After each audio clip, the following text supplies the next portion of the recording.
Assalamualaikum warahmatullahi wabarakatuh. Kami dari kelompok 11 ingin melakukan sebuah penelitian tentang etnozoologi mengenai pengolahan kerupuk rajungan kroyo. Nah, sebelumnya Kita sedang di mana, guys? kita ada di sebuah desa Mertasinga, Kecamatan Karyamulya, Kabupaten Cirebon, Jawa Barat. Halo guys, sebelumnya kita akan membahas etnozoologi mengenai olahan rajungan, yang dimana bersama saya Ajeng Fitriana, Jatmiko, dan Nurul Kilyah.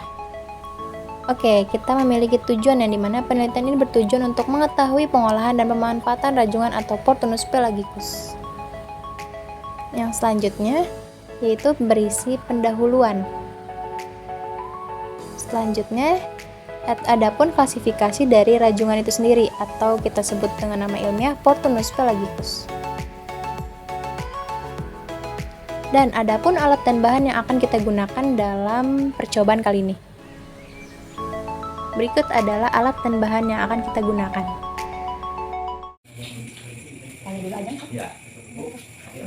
Sekarang kita mau memanfaatkan rajungan kroyo yang akan kita produksi menjadi kerupuk.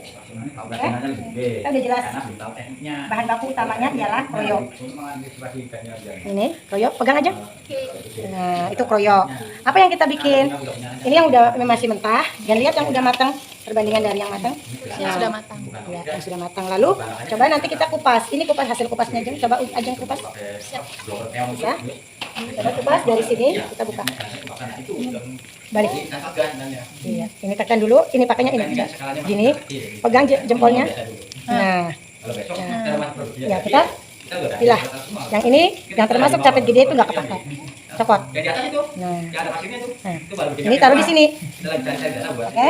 Ya, kita pisahkan. Kalau yang ini biasa kita bikin keripiknya. Tapi kita sekarang fokus ke pembuatan kerupuknya.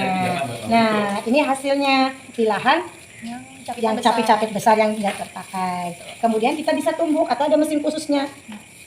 Otomatis kita nggak usah praktekkan, kita udah tahu kita tumbuk. Setelah ditumbuk kita rendam. Jadi nanti terpisah antara daging dan cangkangnya. Dan ini hasilnya. Coba dipegang aja. Ini daging semua. Ini asli daging. Tunjukkan. Nih. Ya, dan ini manfaatnya banyak. Bisa tergantung kita mau bikin. Yang namanya ini bahan baku utama daging ya. Jadi mau bikin apa aja kita bisa. Komposisinya ialah komposisi pertama tepung tapioka. Kita perbandingannya antara biasa kita pakai 1:1.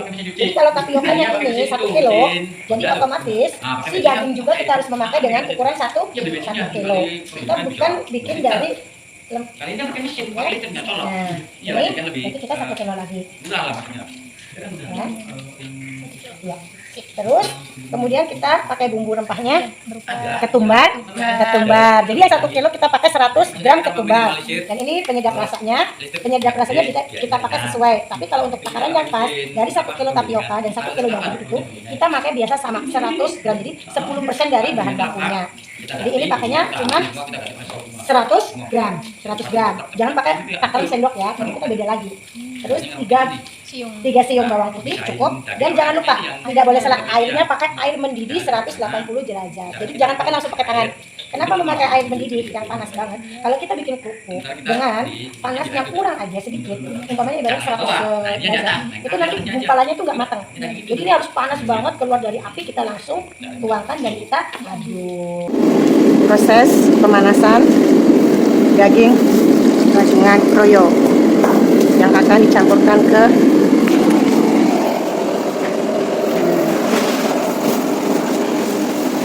ini bumbu-bumbunya kita masukkan ketumbar,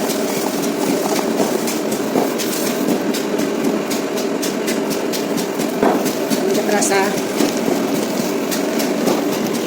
Nah, setelah bahan tercampur rata, kita harus menguleni dari bahan tersebut. Proses pencampuran daging baby crab atau rajungan kroyo dengan tepung tapioka. Kemudian dicampur dengan air mendidih 180 derajat Celcius.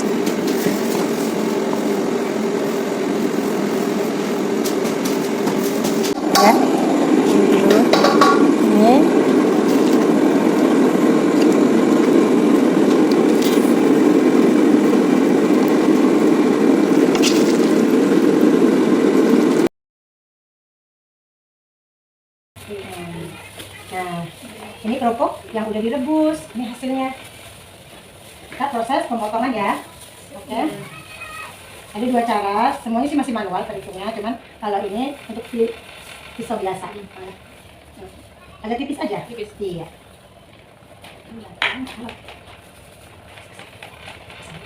Oke, yang udah masukin aja ke situ.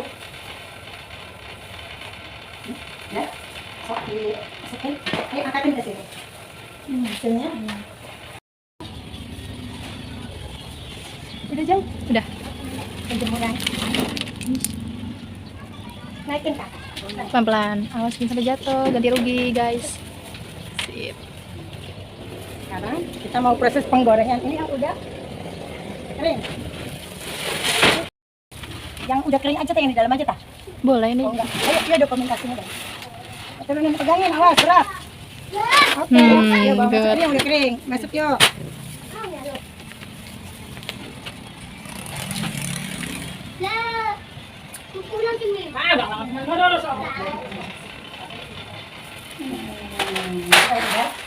Ini yang udah kering.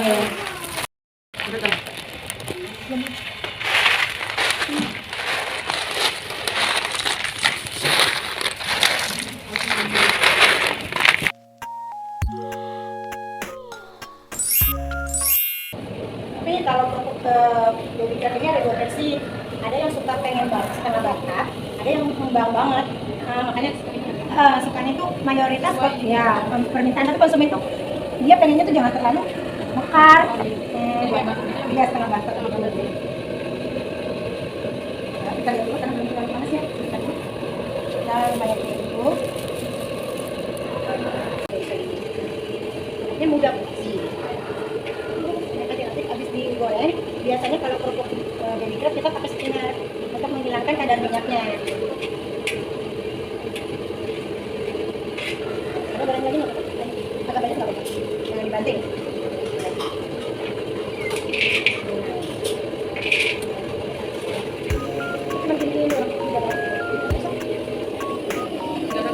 Nggak usah. Karena kerupuknya mudah-mudah dan kita juga targetnya nggak terlalu makan banget. Konsumen ya. Udah langsung diangkat ke kakak, agak lama itu juga. Nah, kita tiriskan sampai penuh ya, biar masuk ke spinnernya.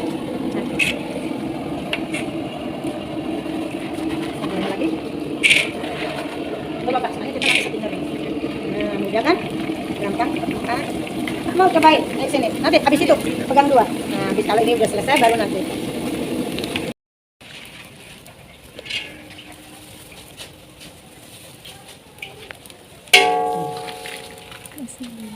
Oke, sekarang tahap kandungan minyaknya, jadi kayak berkristal sling-sling gitu kan.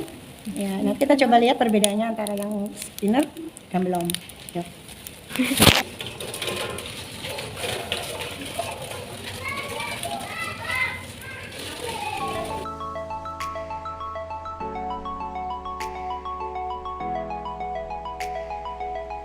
Jangan lupa diratakan. Jadi nanti tekanannya enggak. Nah, ini kandungan minyaknya. Kita lihat. Glowing.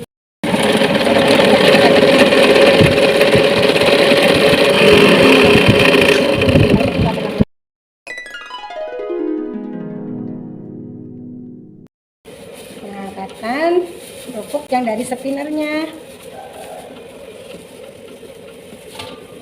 Lanjut. Nah, sudah.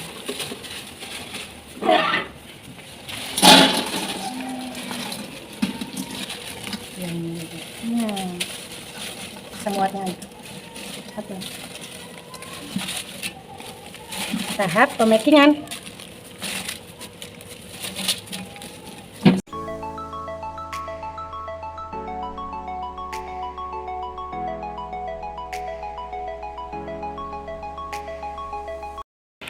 Jadi dua-duanya megang. Nah, dulunya megang buka. Jadi standing pot sendiri. Terus saya gini. Lanjutin. Ini udah. Iya, 100 gram ya. Oke, berarti ini kan yang kotor di itu kalau plastik. Jadi kita kasih lebih, 100-nya lebih. Neto bersih ya.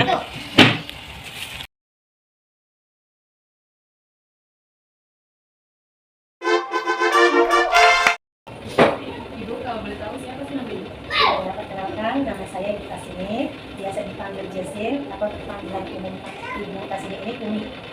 Jadi lebih akrabnya panggil Umi aja. Sudah berapa lama bekerja sebagai produsen rajungan ini? Umi udah lumayan cukup lama, dari 2014 itu udah mengolah rajungan. Tapi untuk legalitasnya itu dari tahun 2018. Dan rajungan itu awalnya Umi hanya mengolah sebagai rajungan biasa. Tapi berjalannya waktu untuk pengembangan produk, Umi coba saking melimpahnya rajungan dan terbentuknya juga penjualan di mana, jadi otomatis harus beralih otak ya, cari solusi lagi. Daging yang melimpah ini Umi coba bikin kerupuk salah satunya. Anak produknya gitu ya. Selain di tempat ini, adakah tempat lain yang Ibu ingin produksi? Sebenarnya kalau untuk kerupuk rajungan itu kalau di desa ini, di desa Merkes itu banyak. Tapi beda dalam artian kalau mereka memakai rajungannya itu dengan lemaknya. Nah, kalau ini yang udah ada di dokumentasi ini, kerupuknya itu terbuat dari daging rajungannya. Mengapa Ibu memilih bekerja sebagai produsen rajungan? Pastinya dong, karena ini sumber daya kita ya, sumber daya desa Merkes itu yang diliput dari sungai panjang namanya Sungai Bondet, laut yang luas dan begitu melimpahnya. Ini rajungan kroyo ini melimpah banget, dan ini bahan bakunya jelas-jelas awalnya itu tidak dimanfaatkan oleh masyarakat. Jadi hampir satu spesies dengan rajungan jenisnya beda. Kroyo yang Umi buat ini, rajungan kecil ini tidak mungkin bisa gede, dan dia hidupnya hanya beberapa menit aja diangkat dari air laut. Jadi itu kayak rajungan, spesiesnya satu lagi seperti kayak rajungan, tapi jenisnya beda. Cuma nggak gede. Nggak mungkin gede, sepengetahuan Umi nggak mungkin gede, dan itu udah boleh diteliti. Ini nggak. Dari mulai berapa biasanya Ibu mulai produksi? Pada ini masih skala rumahan ya. Ada yang ngerasa capek ya semaunya, tapi biasa kita teng itu dari jam 9 pagi. 9 pagi biasanya untuk membuat produk-produk. Tapi kalau untuk kedatangan bahan baku itu kita harian. Bahan bakunya itu harian dan waktunya itu nunggu nelayan datang. Sedangkan nelayan di Bondet ini mayoritas mereka datangnya itu harian, berangkat dari subuh dan jam 3 sampai jam 5 sore mereka baru balik. Jadi masa kerja kita cukup lumayan panjang. Ya, jadi untuk paginya kita coba siasati untuk bikin produk, bikin kritik rajungannya, bikin kerupuknya, bikin abon, banyak ya produk-produk kita. Nah terus paling kita stop waktu zuhur, waktu masa istirahat kita stop itu. Nah nanti kita lanjutkan kedatangan dari bahan baku itu dari nelayan. Berapa sih keuntungan yang Ibu dapatkan dari produksi dalam sehari? Keuntungannya jadi bilang minimal gitu. Masih lumayan separuh dari modal, karena ya itu dari semua gitu ya, HPP-nya semua dari bahan baku sampai tenaga kerja itu masih cukup. Tanya selanjutnya, mengapa di saat membuat kerupuk ini tidak ada bau amis nih? Sedangkan ini rajungan ini, kenapa tidak bau amis seperti itu? Ya, mungkin satu dari proses juga ya, terus juga bahan bakunya. Selama ini kita memakai bahan baku premium. Kalau mungkin mereka itu kita nggak tahu ya, tapi kita udah jelas karena dari daging. Setelah daging kita kan proses perebusan kembali. Jadi saat dicampurkan dengan tapioka, bahan-bahan kerupuk tersebut, dan juga dari rempah-rempah kayak bawang putih kan, dia juga termasuk penangkal anyir ya. Jadi mungkin komposisi juga yang pas. Jadi antara bahan baku dengan tapioka serta rempahnya itu mungkin pas, jadi tidak menimbulkan anyir di dalamnya.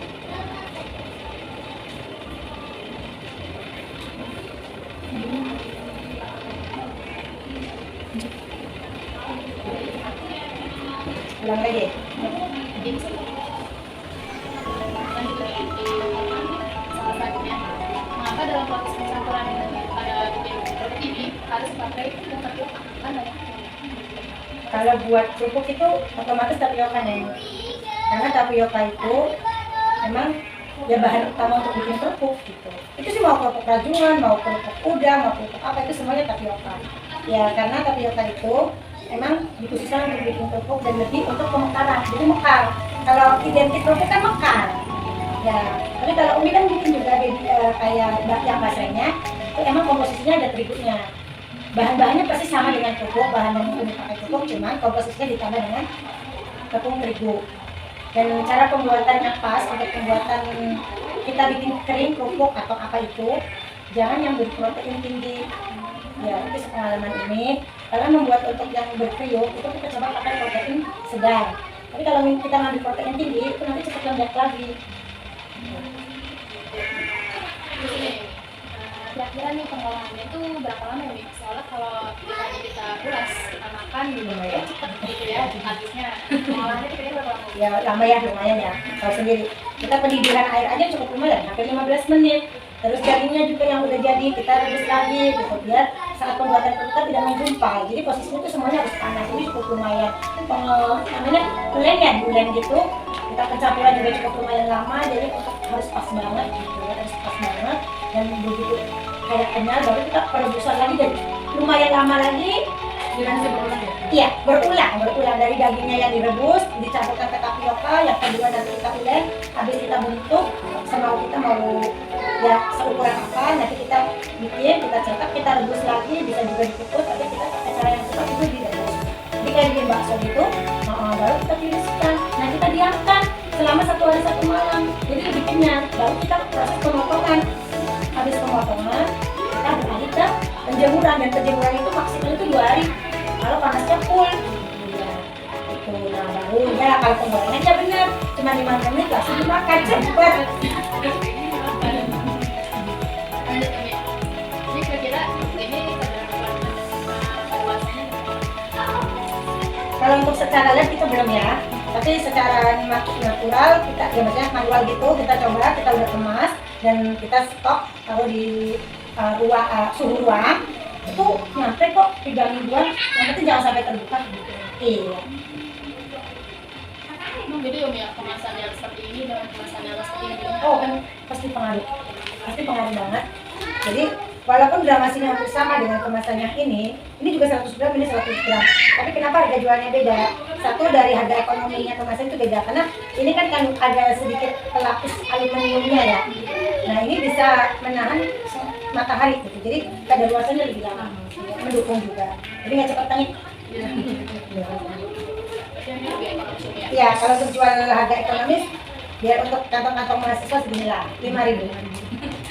Tapi ada juga yang ini, kalau ditaruh di tempat-tempat bakso gitu, warung-warung kecil, nah ini 3.000.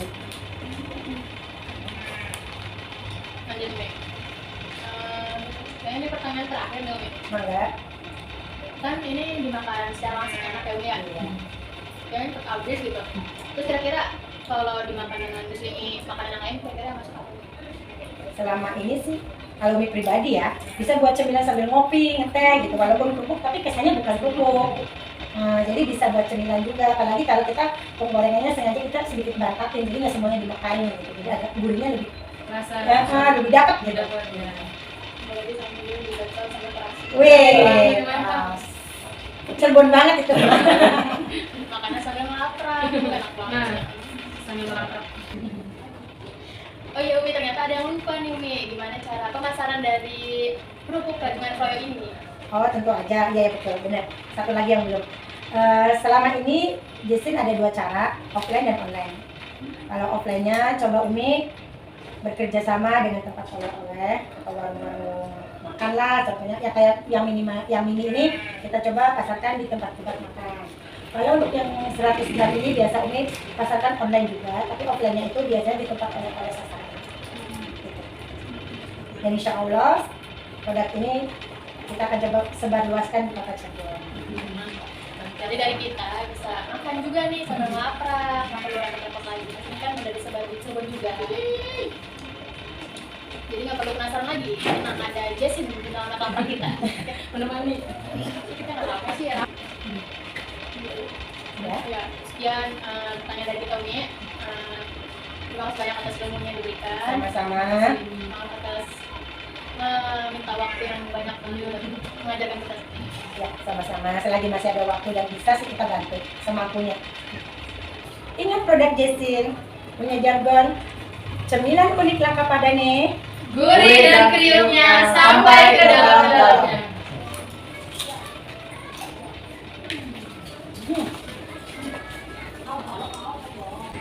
Cemilan unik langka padane. Gurih dan kriuknya sampai ke dalam-dalamnya. Body, I'm an icon, man. Ain't my girl about a 10. I should fuck her in the bed.